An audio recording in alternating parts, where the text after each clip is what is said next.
토요일 아침, 햇살은 화사했지만 내 심장은 무거웠다. 상사의 차를 집에 갖다 놓으라는 명령 하나로 친구들의 캠핑 소식은 뒷전이 됐다. 그 전에 알겠습니다라고 웃어 넘겼다. 이 바닥에서 살아남으려면 어쩔 수 없었으니까. 하지만 그녀를 만난 순간 everything changed. 상사의 아내, 그녀는 차가운 눈빛과는 달리 뜨거운 매력을 드리웠고 그 조용한 명령은 내 안에 어떤 감정을 깨웠다. 이건 단순한 심부름이 아니었다. 이건 위험한 시작의 신호였다. 토요일 아침이었습니다. 날은 맑았고 친구놈들 단톡방은 벌써부터 시끌시끌했죠. 캠핑이네, 낚시네, 골프네 다들 나가서 노는 날인데 저는 정장을 걸치고 아파트 지하 주차장에서 출근 카드를 찍고 있었습니다. 왜요? 우리 부서 이사님, 그러니까 제 위에 있는 분이 자기 차를 아파트 주차장에 갖다 놓으라고 했거든요. 김 대리, 오늘 내 차 좀 집에 가져다 놔. 집 주소 알지? 열쇠는 조수석 글로브 박스 안에 있어. 한참 일 끝내고 나온 금요일 밤, 그 말 한마디 던지고 먼저 퇴근해버린 이사님의 얼굴이 아직도 눈앞에 아른거렸습니다. 혼잣말로 중얼거렸죠. 내가 노예냐? 하지만 어쩌겠습니까? 그냥 네 알겠습니다 하고 웃었죠. 그래야 이 바닥에서 오래 살아남으니까요. 이 정도는 참을 수 있었습니다. 근데 아침에 갑자기 전화가 왔습니다. 오늘 와이프가 차 쓸 거야. 경비실 맡기지 말고 직접 전달해줘. 차 앞에서 전화해. 웃음이 나왔습니다. 차 열쇠 건네주는데 무슨 정성이 필요한 것도 아니고 지금 내가 택배기사도 아니고 그냥 내가 머슴이라는 말밖엔 안 떠올랐습니다. 차를 몰고 이사님 댁 아파트에 도착했을 땐 이미 땀이 등에 송골송골 맺히고 있었어요. 고급차였지만 그만큼 크고 무거웠고 정신없이 몰다 보니 두통이 올라왔습니다. 전화 걸었죠. 사모님, 차 갖고 왔습니다. 근데요, 차가운 목소리로 딱 한마디 하시더군요. 잠깐 기다리세요. 휴? 네, 사모님 이 말이 목구멍까지 올라왔다가 겨우 삼켰습니다. 기다리면서 괜히 주변을 둘러봤습니다. 이 동네 참 잘 사네요. 흔한 고급 빌라들 사이로 조용한 정원이 있었고 나무 그림자가 흙바닥에 늘어져 있었습니다. 그때였습니다. 멀리서 한 여자가 걸어왔습니다. 정확히는 흘러왔습니다. 치마 끝이 허벅지 중간을 간지리는 그 길이 슬리퍼인데도 발끝에 힘이 실린 그 걷는 모양새. 햇살이 부드럽게 감싼 어깨와 목선 아래로 매끈하게 드러난 팔목. 숨이 막혔습니다. 그녀가 가까이 다가와 물었습니다. 남편이 보냈어요? 네, 라고 대답은 했지만 목소리가 떨린 건 아마 제 착각만은 아니었을 겁니다. 운전 좀 도와달라고 말 안 했어요? 아뇨. 한 박자 멈춘 뒤 그녀는 문을 열고 뒷좌석에 앉았습니다. 타요. 좀 멀리 가야 해서요. 뒷좌석이었습니다. 그녀는 조수석도 아닌 뒷좌석에 탔습니다. 아주 태연하게 명령하듯이요. 어디로 가면 될까요? 황운한 의원이요. 시흥동에 있어요. 내비 찍고 가요. 시간 좀 걸릴 거예요. 목소리는 나긋했지만 시선은 거울을 통해 저를 뚫고 지나갔습니다. 운전을 시작하자마자 그녀는 눈을 감았습니다. 팔짱을 끼고 다리를 꼰 채로요. 시선이 자꾸 뒷좌석으로 향했습니다. 치마 아래 허벅지가 그대로 드러나 있었고 다리가 길었습니다. 탄력이 있었고 섹시했습니다. 땀이 흘렀습니다. 햇살 때문이 아니라 내 안의 욕망이 목덜미를 당기기 시작했기 때문입니다. 이 여자가 저 못생긴 배 나온 이사님의 아내라고요? 도저히 믿기지 않았습니다. 그렇게 매끄럽고 야한 여자가 차는 천천히 동네를 빠져나가고 있었습니다. 이상했습니다. 오늘따라 유난히 도로에 소음이 많았고 엔진 소리도 평소보다 더 크게 들렸습니다. 제 심장 소리 때문이었을지도요. 그날 저는 처음으로 그 여자를 한번 가졌으면 좋겠다는 생각을 했습니다. 그게 모든 시작이었습니다. 운전은 1시간 넘게 걸렸습니다. 그녀는 그 긴 시간 내내 눈을 감고 있었고 저는 100m 너머로 다리선이 드러난 치마 자락을 외면하지 못했습니다. 차 안은 조용했습니다. 창밖 풍경은 변했지만 제 머릿속은 정체된 채로 단 하나의 생각만 맴돌고 있었어요. 이 여자 왜 이렇게 야하지? 내가 미친 건가? 상사의 아내인데. 뒷좌석에서 그녀가 살짝 몸을 움직이는 순간 치마 자락이 허벅지를 따라 몇 센티미터 더 흘러내렸습니다. 순간적으로 시선을 뺏긴 제 눈을 100m 넘어 그녀가 알아챈 건 아닐까 식은땀이 등을 타고 흘렀습니다. 도착하자 그녀는 미동도 없이 말했어요. 잠깐 약 좀 받아올게요. 기다려줘요. 그녀는 내리면서도 시선을 주지 않았습니다. 운전석에 남겨진 저는 손등에 소금을 뿌린 듯 따끔했습니다. 그게 수치인지 흥분인지 분간이 안 될 만큼 기묘한 감정이었습니다. 약 봉투를 들고 돌아온 그녀는 문득 이런 말을 꺼냈습니다. 여기서 호텔까지 가줘요. 친구 좀 만나야 해서. 차를 돌리는 순간 제 속에서 무언가 무너졌습니다. 이건 업무가 아니었습니다. 이건 심부름도 아니었습니다.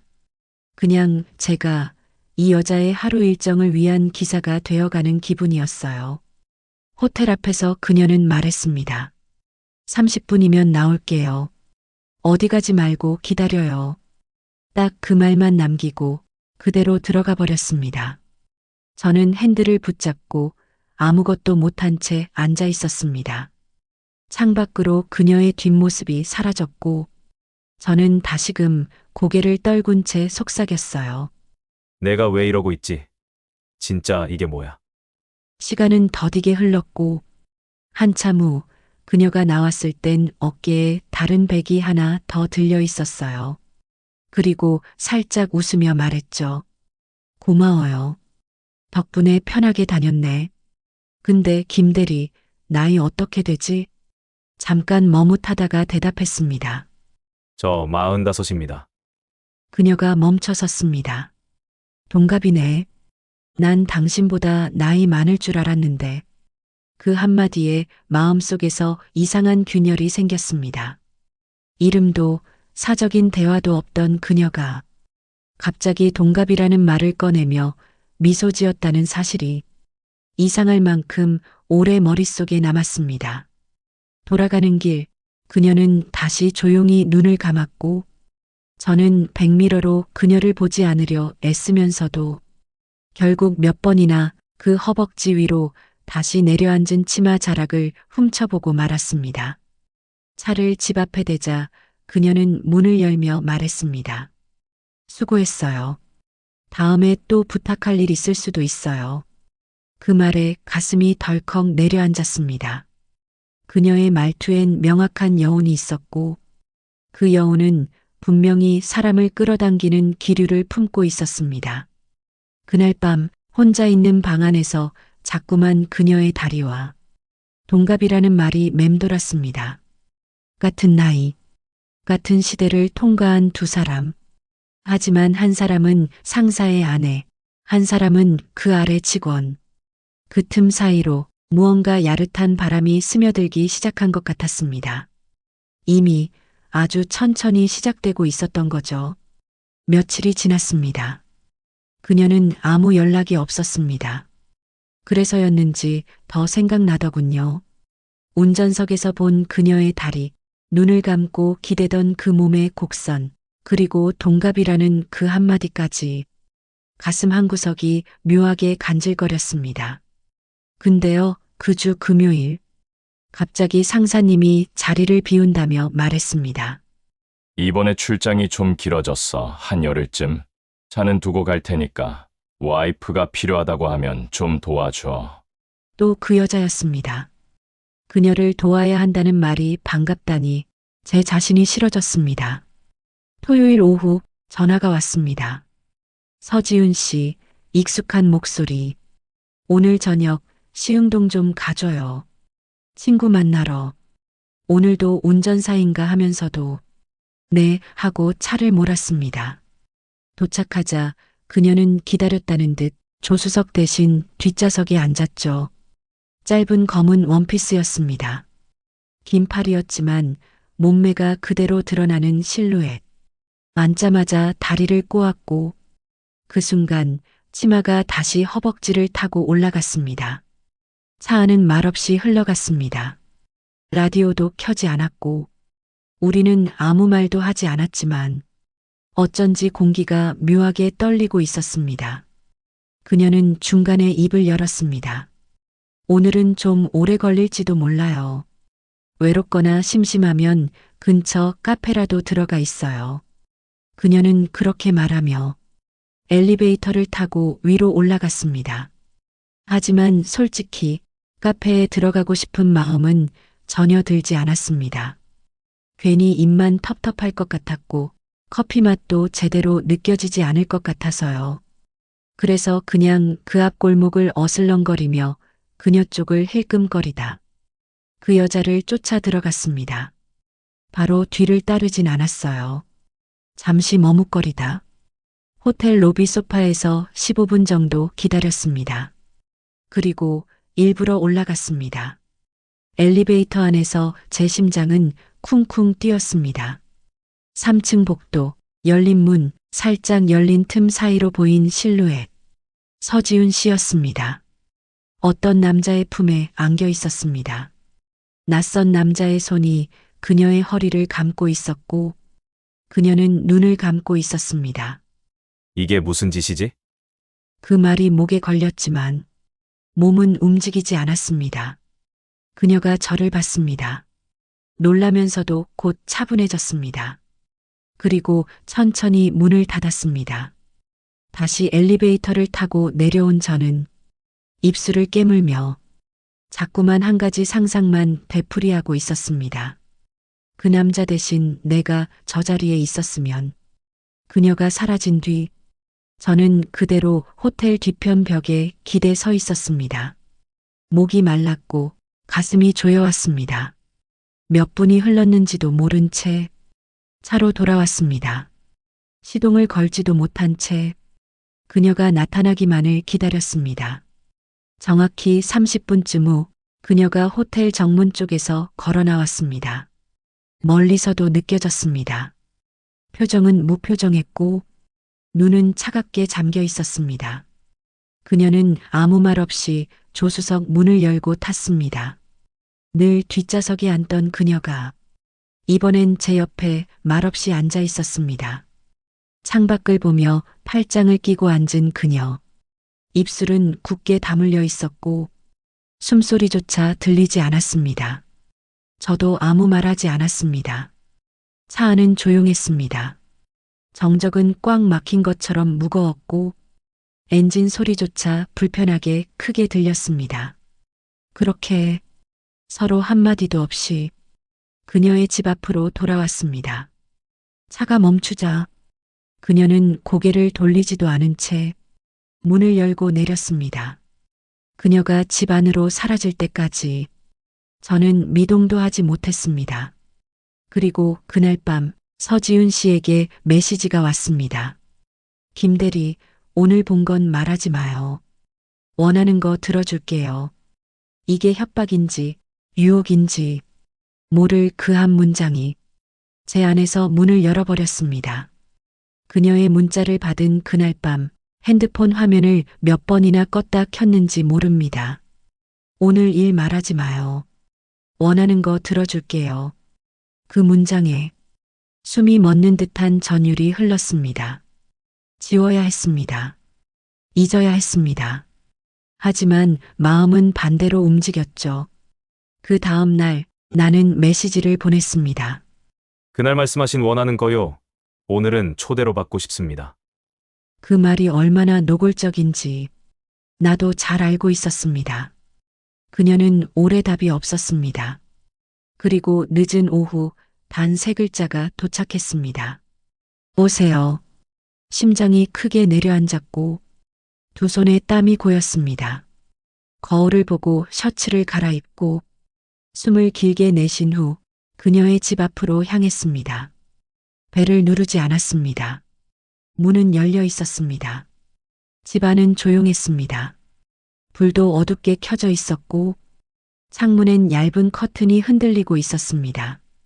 들어와요. 그녀는 소파 옆에 기대 서 있었습니다. 얇은 니트 아래 실루엣이 그대로 드러났고 무릎 위로 훌쩍 올라간 슬립 차림. 그녀는 시선을 피하지 않았고 나 역시 더는 돌아서지 않았습니다. 가까이 다가가 입술을 맞췄습니다. 그녀는 놀라지 않았습니다.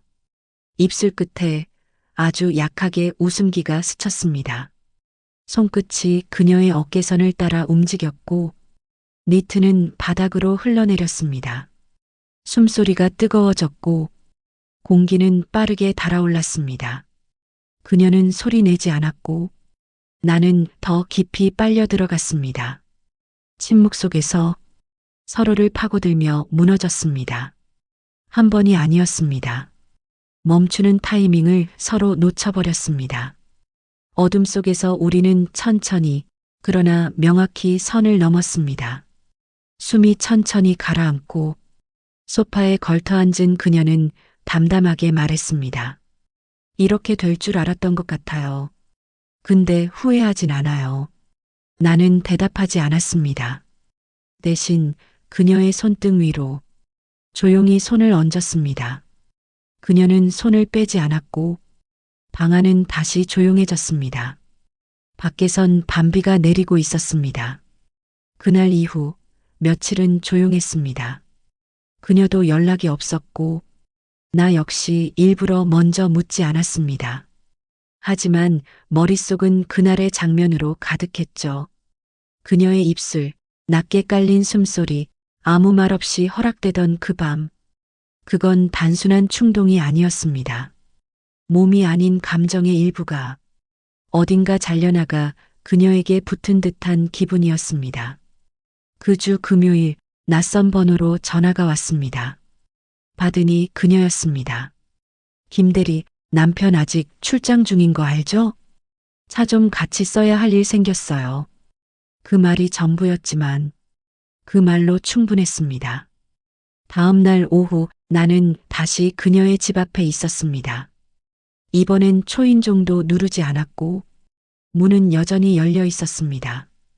그녀는 안쪽 소파에 앉아 있었고 나를 보고도 일어나지 않았습니다. 슬리퍼를 신은 발끝이 소파 아래에서 살짝 보였고 옅은 미소가 입가에 머물러 있었습니다. 나는 말없이 안으로 들어가 그녀 옆에 앉았습니다. 그녀는 천천히 제 쪽으로 고개를 돌렸고 내 손등 위에 조심스럽게 손을 얹었습니다. 그 어떤 말보다 그 터치 하나가 더 많은 걸 말해줬습니다. 우리는 또다시 말없이 서로에게 기대었고 그날 밤도 그렇게 흘러갔습니다. 이제 우리는 이미 익숙한 무엇이 되어 있었습니다. 초대도 벗는 동작도 포개지는 순간도 점점 망설임이 사라져갔습니다. 하지만 문제는 몸이 익숙해질수록 마음은 더 혼란스러워졌다는 겁니다. 그녀가 자고 있는 얼굴을 보며 나는 문득 그런 생각이 들었습니다. 지금 이 순간이 끝나면 나는 대체 어디로 돌아가야 하지? 그날 새벽 나는 조용히 그녀의 집을 나왔습니다. 문을 닫을 때 내 손이 마지막으로 문고리에 머물렀습니다. 그게 무언가 놓아버리는 감각처럼 느껴졌습니다. 그녀에게 가는 길은 이제 너무 익숙해졌습니다. 초인종을 누르지 않아도 됐고 차를 세우는 위치도 신발을 어떻게 벗고 들어가는지도 몸이 먼저 기억하고 있었죠. 문은 여전히 열려 있었고 그날도 어김없이 그녀는 안에서 기다리고 있었습니다. 집안엔 은은한 조명이 켜져 있었고 거실 TV에선 조용한 드라마가 흘러나오고 있었습니다. 그녀는 소파에 반쯤 누워 있었고 베개를 끌어안은 채 화면만 바라보고 있었습니다. 오늘은 좀 피곤해서 그래요. 그냥 같이 TV나 봐요. 그녀는 그렇게 말하며 나를 보지도 않았습니다. 나는 소파 맞은편에 조심스럽게 앉았고 몇 초간의 정적이 흘렀습니다. 드라마 대사만이 방안을 채우고 있었고 그녀는 아무런 표정 없이 그걸 그대로 받아내고 있었습니다. 나는 소파를 조금 끌어당겨 그녀 쪽으로 몸을 틀었습니다. 손등이 그녀의 팔에 스쳤지만 그녀는 움직이지 않았습니다. 그런데 이내 몸을 일으켜 와인잔을 들고 일어나며 말했습니다. 김 대리는 내가 뭐라고 생각해요? 그 말은 누군가에게 묻는 듯 하면서도 사실 자기 자신을 향한 혼잣말 같았습니다. 나는 대답하지 않았습니다. 대답하는 순간 지금 이 조용한 벽이 완전히 무너져 버릴 것 같았거든요. 그녀는 말없이 주방 쪽으로 걸어가 잔을 싱크대에 내려놓고 천천히 안방 문을 열었습니다. 나는 거실 조명 아래 홀로 남겨진 채 텅 빈 와인잔을 한참 바라보다가 그대로 소파에 등을 기댔습니다. 그날 우리는 아무런 접촉 없이 하룻밤을 보냈습니다. 그녀는 사라졌고 나는 그 자리에 남겨졌습니다. 다음 날 아침 그녀는 커피잔을 책상에 내려놓으며 말했습니다. 몸이 좀 안 좋아요. 오늘은 그냥 조용히 가요. 나는 고개를 끄덕였고 그 말에 덧붙일 아무 말도 떠오르지 않았습니다. 현관문을 열고 나가려 할 때 그녀가 조용히 한마디를 남겼습니다. 문은 다음에도 열려 있을 거예요. 그 말이 다정한 약속인지 냉정한 통제인지 분간되지 않았습니다. 나는 조용히 고개를 숙인 채 문을 닫았습니다. 그 문이 조금 무겁게 느껴졌습니다. 그녀에게서 며칠 동안 연락이 없었습니다. 초인종도 눌러보지 않았고 문이 열려 있을 거란 확신도 더는 들지 않았습니다. 나는 기다렸고 기다린다는 사실이 점점 나를 억울하게 만들었습니다. 우리는 잠깐 서로를 안고 기대고 숨을 섞은 사이일 뿐이라고 스스로를 다독였지만 그런 말들은 점점 설득력을 잃어갔습니다. 토요일 오후 핸드폰을 들여다보며 괜히 시간만 죽이고 있었을 때 그녀에게서 메시지가 왔습니다. 오늘은 어려울 것 같아요. 몸도 피곤하고 그냥 다음에 봐요. 단정한 문장이었고 그 안엔 미련도 미안함도 없었습니다. 그러나 그 문장이 나를 무너뜨리기 시작했습니다. 그녀가 말한 다음이 정말 나를 위한 다음일까 아니면 대체 가능한 누군가의 몫일까? 답을 알기 위해 나는 호텔 앞 주차장을 서성였습니다. 아무 계획 없이 아무런 자격도 없이 그저 서 있었습니다. 그리고 또 한 번 그녀를 봤습니다. 이번엔 분명했습니다. 그녀는 누군가와 함께였고 그 누군가는 나보다 훨씬 젊고 웃는 얼굴이 너무 가벼워 보였습니다.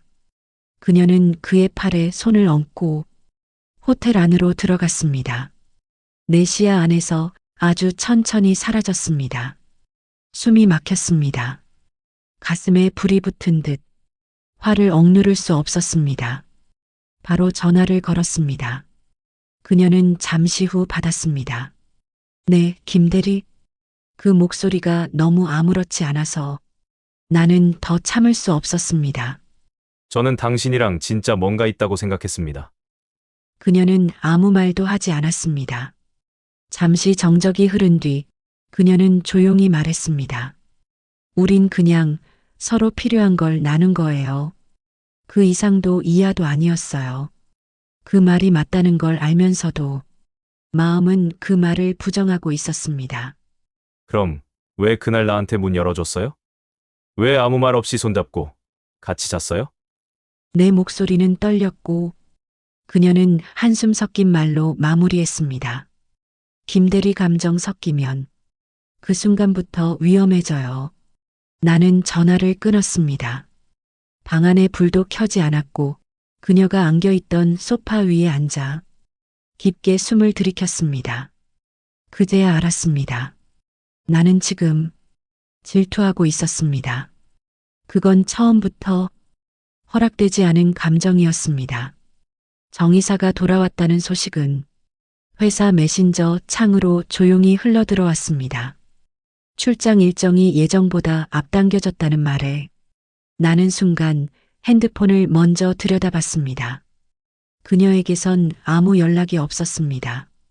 잠잠했던 며칠, 질투와 후회로 끓던 마음은 한순간에 얼어붙었습니다.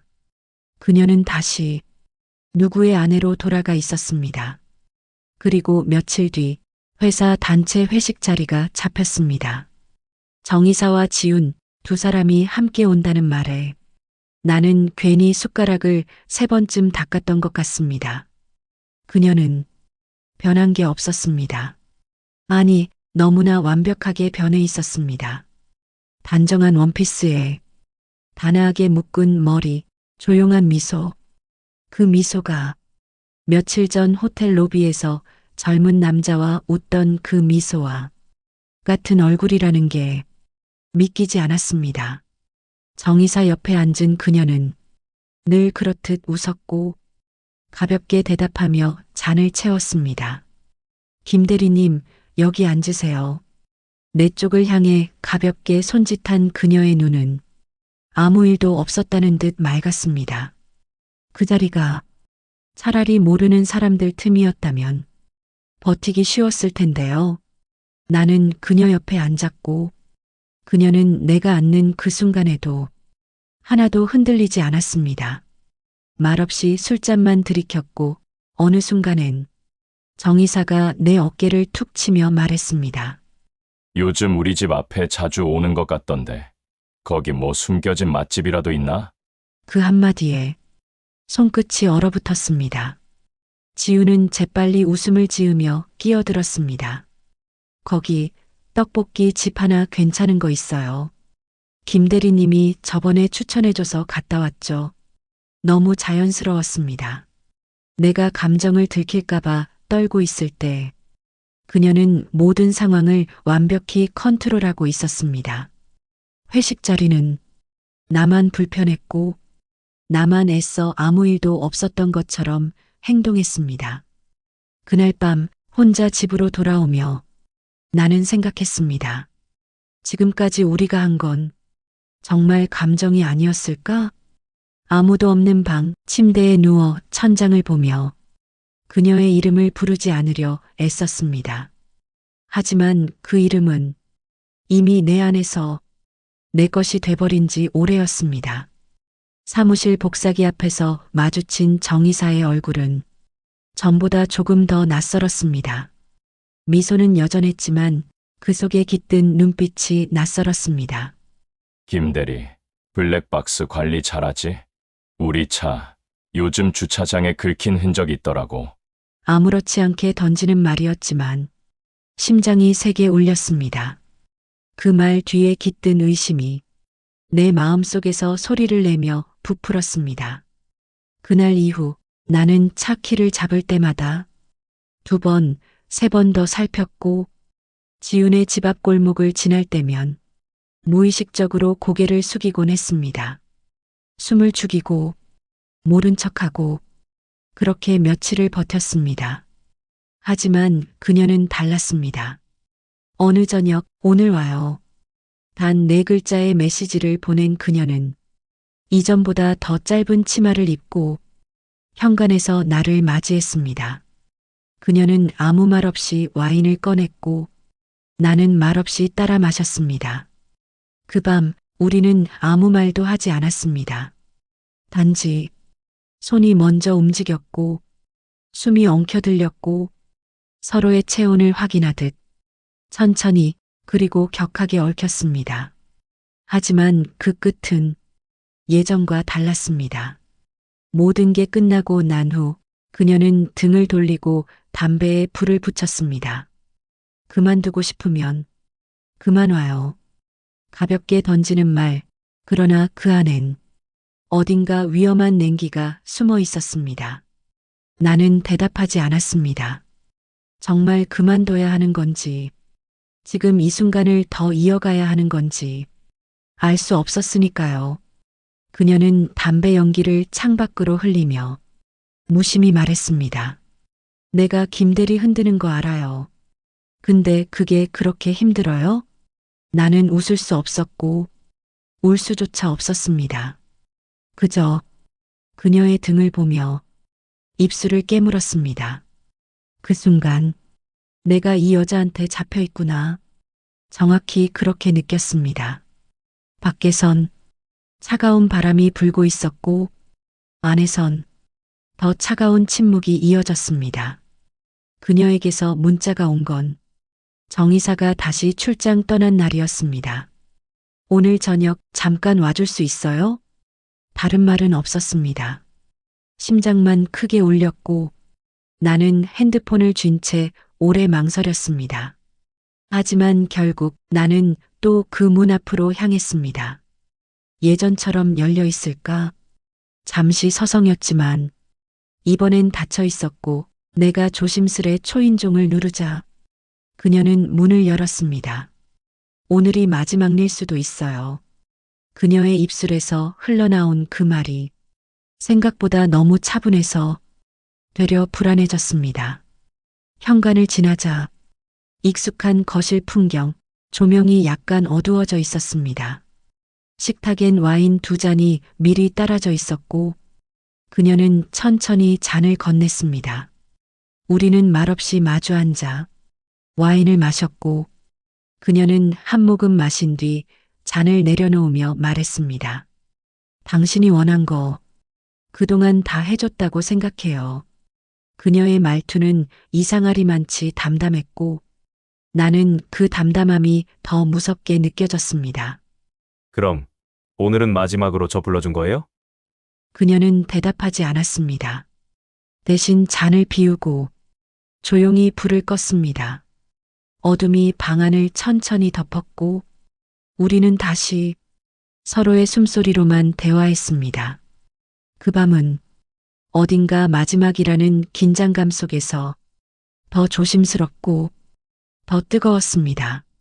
하지만 끝내고 난 뒤 그녀는 곧장 이불을 끌어올렸고 나는 등을 돌리고 누운 채 천장을 바라보았습니다. 아무 말도 들리지 않았고 침묵이 마치 대사처럼 길게 이어졌습니다.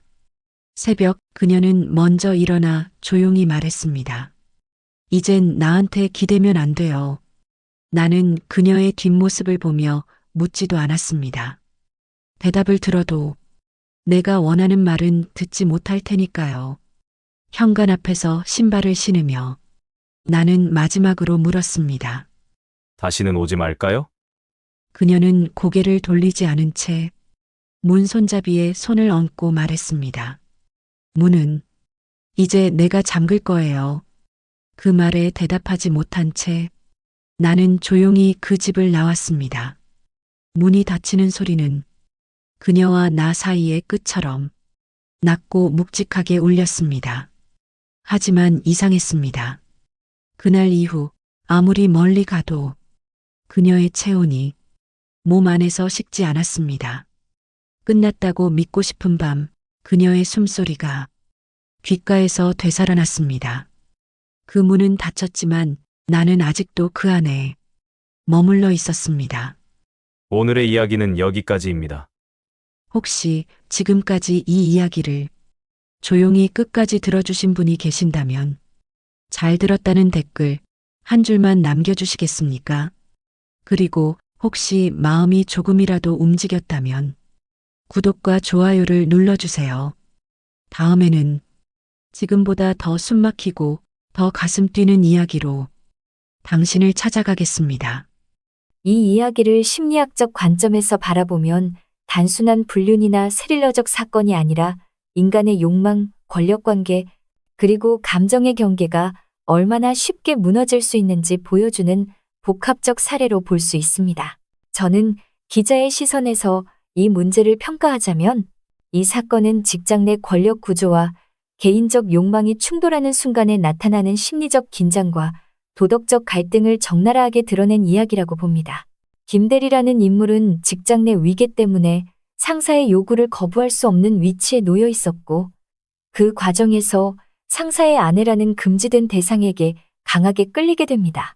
이 감정은 단순한 육체적 욕망에서 시작했지만 점차 정체성과 자존감, 소속감의 문제로 확장되어 가죠. 결국 그는 이 관계를 통해 자신이 원하는 것이 무엇인지, 어디까지 감정을 걸어도 되는지를 시험받고 있었습니다. 심리학적으로 보면 김대리는 인지 부조화와 금지된 관계에서 오는 심리적 흥분이라는 두 가지 감정을 동시에 경험합니다. 그는 관계가 위험하다는 사실을 알면서도 계속 발걸음을 옮깁니다. 이 과정에서 자기 합리화, 감정의 과잉 투사, 그리고 집착이 점점 강해지며 결국 관계가 끝났을 때 깊은 상실감과 배신감을 느끼게 됩니다. 그렇다면 질문은 남습니다.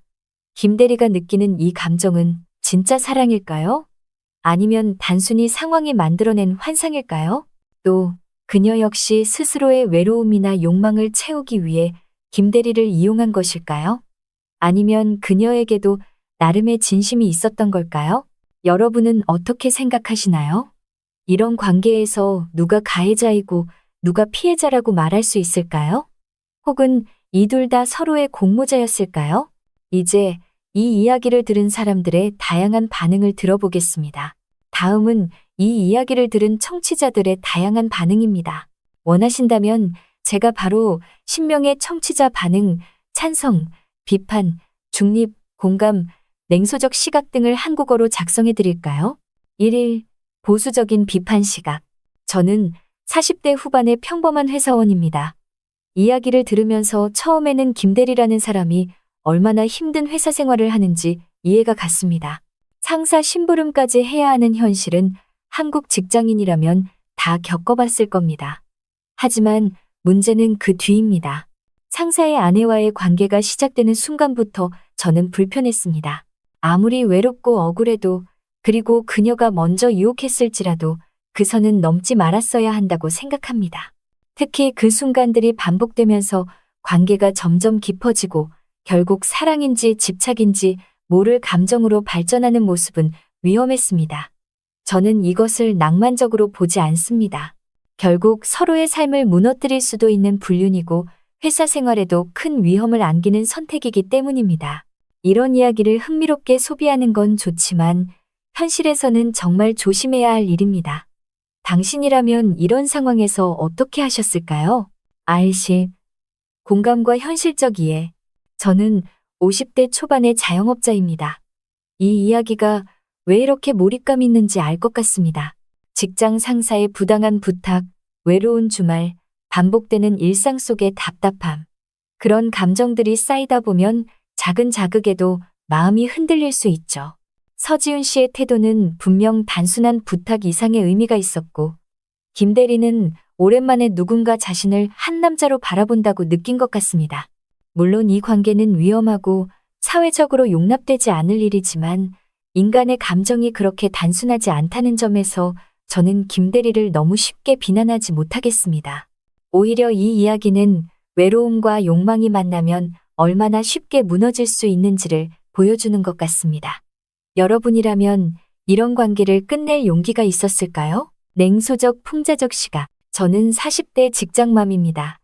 이야기를 들으면서 솔직히 웃음이 났습니다. 왜냐면 이게 드라마나 웹소설에서 늘 나오는 설정 같아서요. 잘생기지 않은 상사 대신 멋진 부하 직원과 관계를 맺는 아내라니 남성 판타지 아닌가요? 현실에서 그렇게까지 적극적으로 아내가 기사시키고 호텔까지 부르나요? 물론 있을 수도 있지만요. 저는 이 이야기를 그저 어른들을 위한 로맨틱 판타지로 봤습니다. 실제로 이런 일이 벌어진다면 회사는 난리가 날 거고 누군가 다친다고 봅니다. 그래서 저는 이걸 현실 문제로 보기보단 그냥 한국판 위험한 관계 정도로 보고 넘겼습니다. 혹시 이 이야기를 진짜라고 믿으신 분 있나요? 심리학적 분석 시각. 저는 심리학에 관심 있는 40대 남성입니다. 이 이야기는 욕망과 권력 관계의 심리를 굉장히 잘 보여줍니다. 김 대리는 처음에 피해자였습니다. 상사의 명령에 억눌린 을의 위치였죠. 하지만 상사의 아내와 관계를 맺으면서 그는 어느 순간 주체로 바뀝니다. 그것이 그에게는 통제감, 권력감을 주었을 겁니다. 동시에 그는 점점 더 그녀에게 의존하게 되고 결국 그녀가 연락을 주지 않으면 무너져버리는 상태까지 갑니다. 이는 심리학적으로 중독에 가깝습니다. 단순히 육체적 관계가 아니라 감정적 의존까지 가버린 거죠. 이 관계가 끝날 때 그는 심각한 상실감을 경험할 가능성이 높습니다. 이 이야기를 들으면서 인간관계에서 경계를 지키는 것이 얼마나 중요한지 다시 느꼈습니다. 여러분은 이런 심리적 함정에서 빠져나올 방법이 있다고 보나요? 도덕적 분노 시각. 저는 50대 주부입니다. 솔직히 말해 이 이야기를 듣고 불쾌했습니다. 남편 몰래 이런 일을 하는 아내도 문제지만 그걸 알면서 계속 만나는 김대리도 똑같이 잘못한 겁니다. 요즘 사회가 너무 개인의 감정만 강조하는 것 같아요. 누군가의 가정을 무너뜨릴 수 있는 행동은 아무리 설레고 뜨거워도 멈춰야 합니다. 이야기가 점점 더 자극적으로 흐르는 게 오히려 위험해 보입니다. 이런 관계는 결국 누구도 행복하게 만들지 못합니다. 저는 이 이야기가 현실이라면 당장 끝내야 한다고 생각합니다. 여러분은 이런 관계를 어떻게 보세요? 사랑이라고 인정할 수 있습니까? 중립 관찰자 시각. 저는 40대 회사 팀장입니다. 이 이야기를 들으며 느낀 건, 이런 일도 있을 수 있겠구나 정도였습니다. 저는 누구를 비난하고 싶지도 않고 그렇다고 미화하고 싶지도 않습니다. 사람의 감정은 예측 불가능하고 때로는 본인조차 통제하기 어렵습니다. 김 대리의 선택도 이해는 되지만 그 선택으로 인해 생길 결과도 당연히 감당해야겠죠. 결국 이 이야기는 관계의 무게, 선택의 결과에 대한 이야기라고 생각합니다. 듣는 내내 묘하게 씁쓸했습니다. 여러분은 김 대리가 올바른 결정을 했다고 생각하십니까? 아니면 잘못된 길로 들어선 걸까요? 로맨틱한 시각. 저는 40대 후반의 싱글 남성입니다. 솔직히 이 이야기를 들으면서 심장이 두근거렸습니다. 불륜이라는 단어로만 볼 수도 있지만 저는 오히려 두 사람의 감정이 진짜였다고 느꼈습니다. 서로 외로운 마음이 맞닿았고 같은 세대라는 공감대가 있었고 결국 서로를 필요로 했던 거죠. 물론 도덕적으로는 비난받을 수 있지만 사랑이라는 감정이 꼭 결혼제도 안에서만 존재해야 한다고 생각하지 않습니다. 저는 마지막 장면에서 그녀가 문은 이제 내가 잠글 거예요 라고 말했을 때 마음이 아팠습니다. 그건 차단이 아니라 아마 서로를 지키기 위한 선택일 수도 있거든요. 여러분은 이걸 사랑이라고 생각하시나요? 아니면 단순한 일탈이라고 보십니까? 직장인 공감 시각. 저는 50대 중반의 직장 선배입니다. 이야기를 들으면서 제일 공감됐던 부분은 상사의 부당한 지시였습니다. 우리 세대 직장인들은 그런 부당한 부탁을 많이 참아왔습니다. 김 대리의 감정은 어쩌면 그 스트레스가 만든 산물이었을 수도 있습니다. 그 아내가 상징하는 건 단순한 여자가 아니라 억눌린 현실에서 벗어나고 싶은 욕망일지도 모릅니다. 그래서 더 빠져든 거겠죠. 이런 이야기를 들으면 우리 사회 직장 문화도 바뀌어야 한다는 생각이 듭니다. 애초에 이런 상황이 없었으면 김 대리가 그런 위험한 관계에 휘말리지 않았을지도 모르니까요. 여러분은 직장 문화가 개인의 사생활에 얼마나 영향을 준다고 생각합니까? 냉정한 현실주의 시각. 저는 40대 이혼남입니다. 솔직히 이런 관계는 결국 상처만 남깁니다. 처음엔 설레고 자극적이지만 끝은 대부분 비참합니다. 그녀가 말한 우린 서로 필요한 걸 나눈 것뿐이라는 말이 정답일 겁니다. 김 대리만 혼자 감정을 키웠고 결국 그 감정 때문에 고통받는 거죠. 현실에서는 상대는 이미 제자리로 돌아가 버리고 혼자만 그 기억에 매달리다 무너집니다. 저는 김 대리가 이제라도 냉정해질 필요가 있다고 생각합니다. 더 깊이 들어가면 회사에서 문제 생길 수도 있고 인생 전체를 잃을 수도 있습니다. 여러분이라면 이 관계를 어떻게 정리하시겠습니까? EH 철학적 성찰 시각. 저는 50대 철학 동호회 회원입니다. 이 이야기를 듣고 떠오른 건 인간의 욕망과 자유의지의 문제였습니다.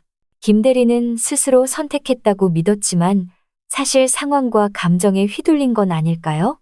그녀는 늘 문을 열어두었지만 그 문을 너물지 말지는 그의 선택이었습니다. 결국 그는 선택했고 책임도 져야 합니다. 동시에 우리는 이런 선택을 비난하기 전에 왜 인간이 그렇게까지 위험한 길을 가고 싶어 하는지 질문해야 한다고 생각합니다. 어쩌면 그 답은 외로움일 수도 권태일 수도 있습니다. 이 이야기는 단순한 불륜담이 아니라 우리 모두의 내면에 있는 욕망의 거울이라고 느꼈습니다. 여러분은 이 이야기에서 어떤 교훈을 얻으셨습니까? 오늘 사연의 핵심은 직장 상사의 아내와 주인공 사이에서 시작된 미묘한 감정과 금기를 넘은 관계가 점점 깊어지다가 결국 이별과 집착, 그리고 미련으로 끝맺는 이야기입니다. 인간의 욕망과 관계의 경계, 감정의 위험성을 강하게 보여주었죠. 여러분은 이런 상황에서 주인공이 선택한 길이 옳았다고 보시나요? 댓글로 의견 남겨주세요. 다음에도 더 흥미로운 이야기로 찾아뵙겠습니다.